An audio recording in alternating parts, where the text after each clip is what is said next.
A child sponsorship that started nearly 30 years ago has evolved into so much more.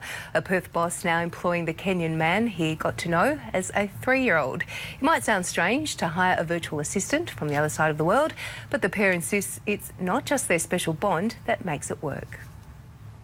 It might seem like a regular chat between staff, but the relationship between this boss and employee is extraordinary, spanning decades and continents. Hello, mate. G'day, how are you?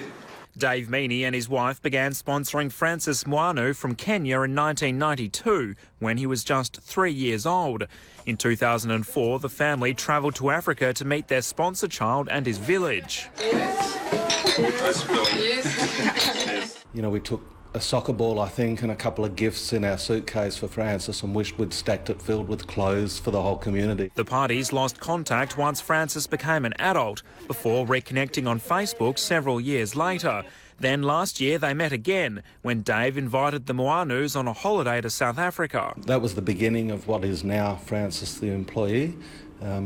I guess at some point on that holiday I was sussing him out. Francis is now part of the Yenem engineering team. He works from his home in Kenya as a VA, a virtual assistant. I've grown up and I'm trying to set up my own life, and they're still there trying to make sure that they see the best of me. It feels so special. It might seem strange sending documents to an assistant on the other side of the world, but it works.